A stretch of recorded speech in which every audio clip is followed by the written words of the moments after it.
दोस्तों हमारी क्लास बदल चुकी है और अब हम 8th से पास होकर 9th में आ चुके हैं। तो 9th में हमें काफ़ी कुछ बदला हुआ पैटर्न मिलता है, सब कुछ सिस्टम चेंज हो जाता है। इस बार सिलेबस भी चेंज हो गया है। तो आज की वीडियो में हम 9th क्लास हिंदी का टर्म वाइज यानी कि फर्स्ट टर्म में क्या क्या पूछा जाएगा, सेकंड टर्म में क्या क्या पूछा जाएगा, कौन कौन से टॉपिक्स होंगे, किस टाइप का पेपर आएगा, सब कुछ शेयर करेंगे 2024-25 में। तो फटाफट से एक बार वीडियो को लाइक करके हमें सपोर्ट जरूर करें। और अगर आप हमें पहली बार हमारे चैनल पे आए हैं तो चैनल को सब्सक्राइब कर लेना, ताकि आने वाली सारी वीडियो अपडेट आपको लगातार मिलती रहेगी। ठीक है, यहाँ पर हम देखेंगे तो 3 चीज़ें हमारे पास हिंदी में होती हैं। पहला हमारे पास किताब है, क्षितिज नाम है उसका। उसके बाद दूसरी किताब है कृतिका। क्षितिज और कृतिका 2 चैप्टर बुक लगेंगे। और उसके बाद ग्रामर होती है हमारे पास, तो ग्रामर के कुछ टॉपिक्स होते हैं। ठीक है, सबसे पहले हम क्षितिज से बात करेंगे कि फर्स्ट टाइम में कौन कौन से चैप्टर आपके पास आएंगे। तो पहला क्षितिज में भी आपको 2 मिलते हैं। पहला तो मिलता है गद्य और दूसरा मिलता है काव्य। काव्य का मतलब कविताएं और ये चैप्टर कहानियाँ हो गई। ठीक है, तो आप हमारे इंस्टाग्राम से भी जुड़ सकते हैं हमसे, आप व्हाट्सएप से जुड़ सकते हैं। व्हाट्सएप चैनल का लिंक वीडियो के डिस्क्रिप्शन में दे रखा है। सबसे पहला चैप्टर प्रेमचंद की बहुत इंटरेस्टिंग कहानी है, 2 बैलों की कथा, जो कि हीरा और मोती की कहानी है। बहुत मज़ेदार है और इस चैप्टर से आपको क्वेश्चंस 2-3 पूछे ही जाते हैं, बहुत इंपॉर्टेंट एग्जाम के पॉइंट ऑफ व्यू से। अगला हमारे पास राहुल सांकृत्यायन का है लासा की ओर। ये दोनों चैप्टर आपको गद्यांश से हैं। और उसके बाद हमारा तीसरा है श्यामा चरण दुबे का उपभोक्तावाद की संस्कृति। तो इस पार्ट में हम किस तरह से विज्ञापन हमारे डेली रूटीन को बदल रहा है, हमारा सब कुछ रहन सहन बदल रहा है ना। उसके बाद हमारे पास आता है काव्यखंड। काव्यखंड यानी कि कविताएँ। पहला कबीर की साखियाँ और कबीर के शब्द। पहले क्या था कि एक कविता होती थी हमारे पास, संतो भाई आई ज्ञानी की आंधी रे, इसको हटाया था। लेकिन इस बार जो बहुत चेंज किया है सिलेबस में, तो आपके पास 2 शब्द हैं, दोनों के दोनों आएंगे, है ना। उसके बाद हमारे पास अगला है ललित दत्त के वाक। ललित दत्त एक कवियत्री है, उसने वाक लिखे हैं, तो ये भी आएगा।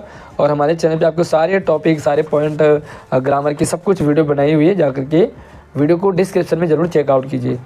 अगला है रस खान का सवैया, यानी कि 3 हमारे पास गद्य से हैं, 3 हमारे पास काव्य से हैं।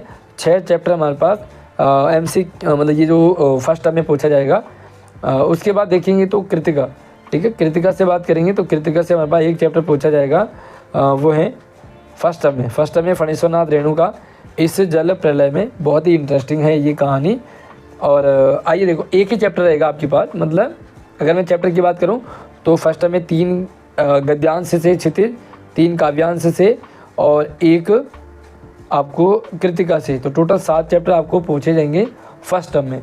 ठीक है, अब ग्रामर की बात करेंगे तो भाई ग्रामर में जो टॉपिक्स हैं उन्हें ध्यान से देखें।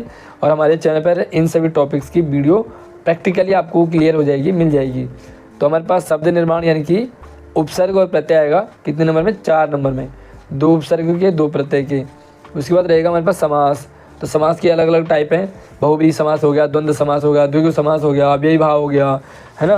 तो ये सारे समास हो गए। उसके बाद हो गया अर्थ की दृष्टि से वाक्य भेद, वाक्य भेद लेकिन अर्थ की दृष्टि से। और उसके बाद अलंकार है। अलंकार में पिछली बार क्या था आपके पास? 4 अलंकार थे, लेकिन इस बार इन्होंने अनुप्रास है, यमक है और श्लेष है, 3 तो हैं, लेकिन उपमा अलंकार जो है इन्होंने यहाँ से हटा दिया। मतलब अब आपको उपमा अलंकार 9th में नहीं पढ़नी है। ठीक है, उसके बाद रचनात्मक लेखन में क्या रहता है? तो ये तो सिंपल ही रहता है, अनुच्छेद लेखन। आपको एक पैराग्राफ लिखना होगा और ये कुछ भी टॉपिक रैंडमली आपको दे दिया जाएगा। उसके पत्र लेखन में, तो पत्र लेखन आपको आता ही है, तो सीखते आए हैं। औपचारिक और अनौपचारिक दोनों टाइप के पत्र आपको कोई भी पूछा जा सकता है। उसके बाद हमारा अगला टॉपिक रहता है लघु कथा। लघु कथा में एक छोटी सी कहानी बनानी होती है।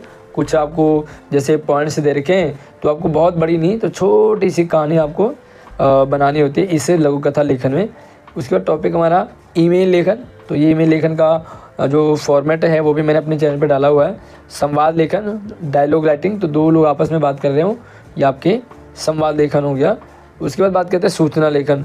तो सूचना क्या है? Message writing. आप किसी को भी लिखा होता है ना कि भाई सर्वसाधारण को सूचित किया जाता है, कि ये सभी गली वालों को सूचित किया जाता है, पूरे विद्यालय को सूचित किया जाता है, तो ये है सूचना लेखन।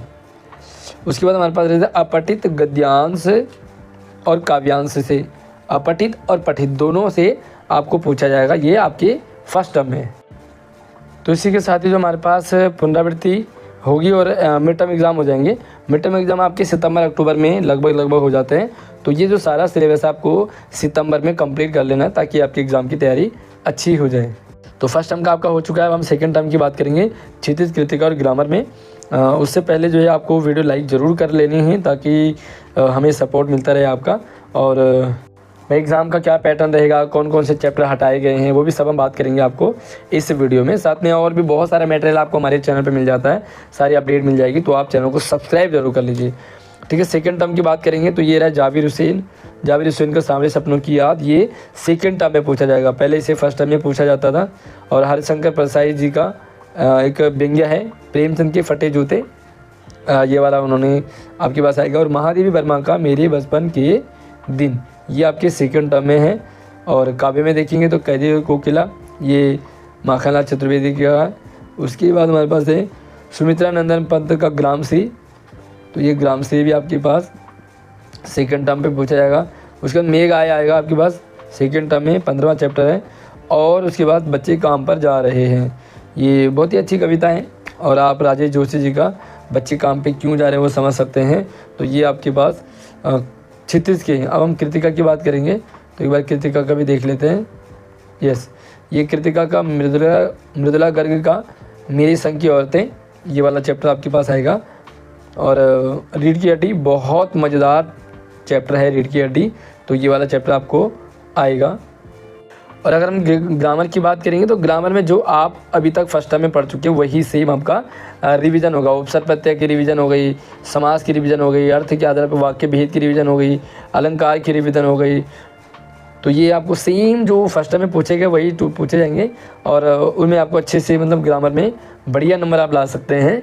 और ये लेखन भी सेम है भाई, पहला अनुच्छेद लेखन लिखना होगा, उसके बाद आपको औपचारिक अनौपचारिक पत्र लिखना होगा।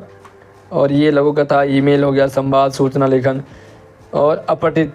ठीक है, तो ये सारी चीज़ आपको पूछा जाएगा। और उसके बाद 31 जनवरी तक आपका कंप्लीट हो जाए, उसके बाद आपको मतलब फरवरी में एग्ज़ाम होने शुरू हो जाते हैं। अच्छा, एक चीज़ बच्चों का डाउट रहता है, बार बार पूछते हैं कि सेकेंड टर्म में कितना आएगा। तो देखो यहाँ पर जो चैप्टर हटाए हैं इस बार सीबीएसई ने वो नहीं आएगा, उसके बाद सारा पूरा का पूरा जो है वो सिलेबस आएगा आपको सेकेंड टर्म में। मतलब फर्स्ट टर्म में तो लिमिटेशन है कि ये वाला पढ़ेंगे ये वाला पढ़ेंगे, लेकिन सेकंड टर्म में फाइनल में कोई लिमिटेशन नहीं है, आपको यहाँ से आना ही चाहिए पड़ेगा। ठीक है, उसके बाद बात करते हैं हम अगला। अब एक बार ये देख लो कि भाई कौन कौन से चैप्टर हटाए हैं। ठीक है, हटाने वाले चैप्टर हैं, तो हालांकि मैं ये पहले बता चुका हूँ आपको, फिर भी देख लीजिए। क्षितिज गद्य में आएगा देवी मैना को भस्म कर दिया, और एक कुत्ता और एक मैना, ये भी उसमें क्षितिज में है, काव्य गद्य में। और क्षितिज काव्य में एक तो चंद्र गहना से लौटती हुई नहीं आएगा, यमराज की दिशा नहीं आएगी। और कृतिका से भी 2-3 चैप्टर हैं, तो पहला है विद्यासागर नोटियाल का माटी वाली, और शमशेर बहादुर सिंह का आखिरकार में हिंदी में। ये सारे के सारे चैप्टर नहीं आएंगे। बाकी आपको यहाँ से पैटर्न में मिल जाता है, क्वेश्चन पेपर का पैटर्न किस तरह से आएगा। सबसे ज़्यादा आपको जैसे यहाँ से पाठ्य पुस्तक से आएगा, तो अगर आपने पाठ्य पुस्तक अच्छे से समझ ली तो आपके बहुत अच्छे नंबर आ जाते हैं, है ना। तो यहाँ पे रचनात्मक लेखन के भी 20 नंबर हैं, और व्यावहारिक व्याकरण के भी 16 नंबर हैं।